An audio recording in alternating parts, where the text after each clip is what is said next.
Diversificação. Será que você sabe como utilizar ela para te proteger da volatilidade e maximizar os seus retornos? Quando a gente fala de diversificação, eu sei que é um tema bem clichê para os que pensam que é para você ter X quantidade de ativos ou Y quantidade de L mínima dentro da sua carteira. E já que a gente vai falar sobre mantra, qual é a quantidade ideal que você já ouviu por aí para ter dentro da sua carteira? Eu vou falar aqui qual que é a quantidade, né, desse range que nós adotamos para nossas carteiras, que por sinal superam muito bem aí o IFIX no contexto lá desde a concepção aqui das carteiras do clube. Mas o mais importante que quantidade é a qualidade desses ativos e, segundo, a correlação entre eles. Ou seja, o que é correlação? Correlacionar nada mais, nada menos que é olhar o comportamento da relação entre um ativo e outro. Ou seja, você tem dois ativos e eles têm alta correlação, ou seja, eles tendem a se movimentar na mesma direção no longo prazo quando você olha um segmento, por exemplo. Vou pegar o segmento de fundos de recebível. Você vai ver que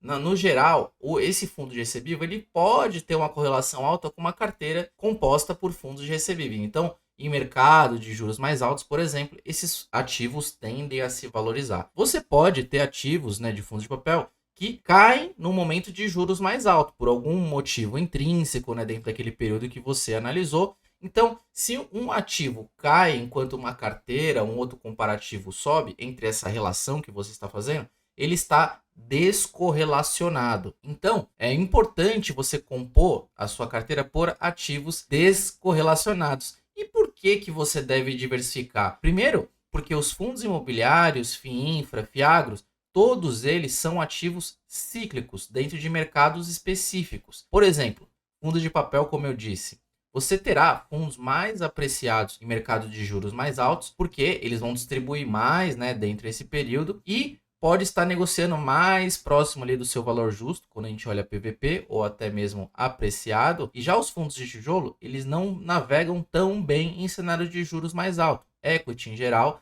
tende a ficar subvalorizado, porque a relação de risco-retorno fica ajustada aos tijolos, porque os investidores vão querer um yield mais alto, né? Então, eles vão comprimir a cota para ter um retorno aí tolerável ao mercado. Então, quando a gente tem uma descorrelação entre as classes de fundos de papel e fundos de tijolo, por conta aí do custo de oportunidade, do mercado secundário, nível de retorno esperado, como eu falei. E você pode pensar, Danilo, então eu só vou investir em fundos de papel em cenário de juros mais alto ou em tijolo quando o juros estiver muito baixo. E é esse pensamento que você tem que fugir e correr. Por quê? Com esse pensamento, você vai perder muito dinheiro. Hoje, por exemplo, você tem títulos de tesouro, né, de longo prazo, pagando IPCA mais 6. Um retorno que parece bem atrativo, né, quando você vai olhar os títulos de tesouro, quanto que eles pagaram historicamente. E muitos devem pensar, poxa, título de tesouro está pagando bem, eu vou me movimentar, colocar minha carteira toda em título público. E é justamente aí que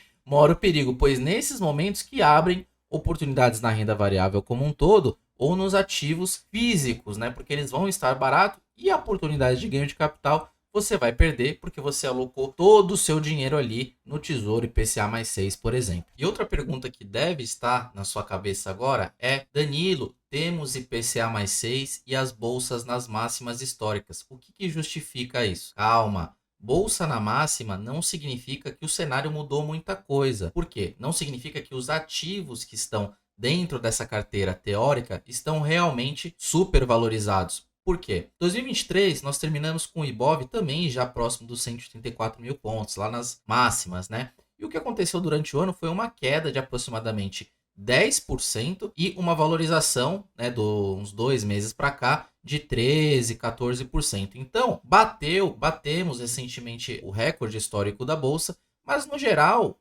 tanto o IFIX quanto o Ibov estão muito pares com uma valorização no ano em torno de 2, 2,5%. Ou seja, valorização percentual não te fala muita coisa. Você tem que olhar os ativos e o mercado como um todo individualmente. Os índices, sim, eles são referências, mas para tomada de decisão você tem que olhar o ativo como um todo e, claro, em relação aos pares dos mesmos segmentos. Quando esses ativos estão realmente caros, aqui para o universo de renda variável, por exemplo, 2019, que os FIIs também estavam muito caros e você só conseguia fazer compras ali satisfatórias através de novas emissões, onde você comprava os fundos muito mais próximo do VP, o que a gente tinha um cenário de renda fixa também muito subvalorizada. Ou seja, se você fizer um movimento contrário, você também vai estar entregando muito dinheiro, deixando dinheiro na mesa para essas pessoas que sabem desses movimentos cíclicos. Então é importante você ter isso na sua mente de manter essa diversificação dentro da sua carteira. Ter ações, ter FIIs, ter renda fixa, né, principalmente de vários prazos diferentes,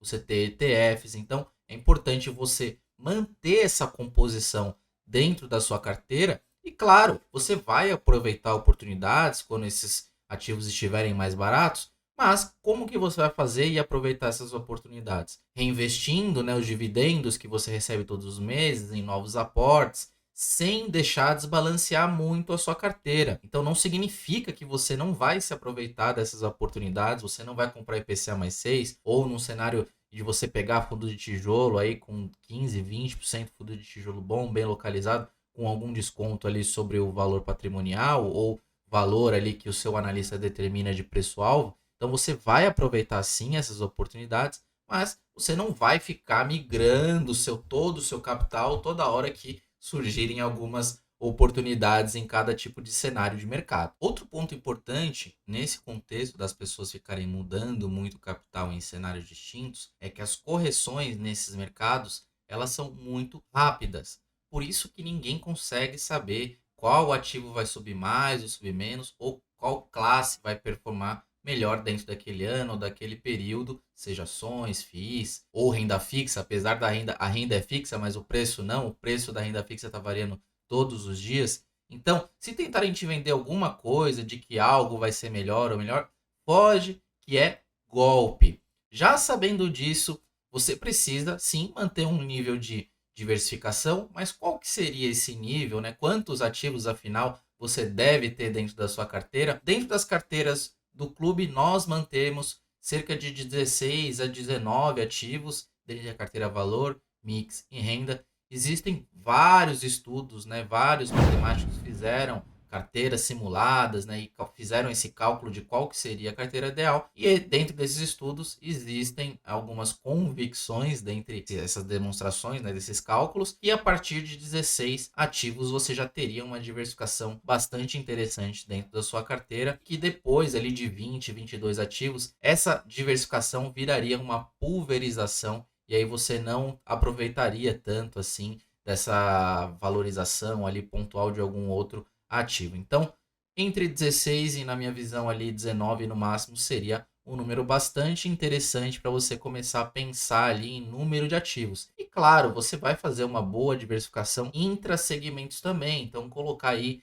3, 4, 5 ativos de cada segmento, dos principais segmentos. Eu não estou falando aqui nem de hotel, cemitério. Então, você vai olhar esses segmentos que possuem realmente uma diversificação interessante para você fazer as suas alocações. Pois dá sim para ganhar dinheiro com fundos imobiliários e você precisa saber que a maior parte do seu retorno total virá via dividendos. Esquece essa questão de que seu fundo ou que sua carteira de FIIs vai valorizar 20, 30% todo ano. Isso não vai acontecer. Eu já apresentei um estudo no meu programa de domingo que 86, 85% do seu retorno total em fundos imobiliários virão via dividendos que são distribuídos todos os meses. Então, a parte de ganho de capital, sim, ela existe, mas ela é a menor parte ali quando você observa no longo prazo o ganho total dentre essa classe de ativo. E também esquece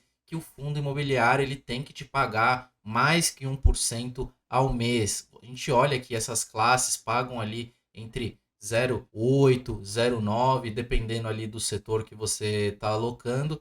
Dificilmente, sustentavelmente, um fundo imobiliário vai te pagar mais que 1% ao mês de forma recorrente. Ou seja, o ganho de capital é uma parcela bem menor do seu retorno total. E se você chegou até aqui, já deixa sua curtida, Vê se você está inscrito no canal, é muito importante ter mais inscritos. Envie esse vídeo aí pro seu amigo, né, pro seu colega, pro seu familiar que está iniciando também nesse mundo dos FIIs, para que ele entenda um pouco melhor e o Clube FI também consiga alcançar cada vez um público maior. Um grande abraço, tchau, tchau.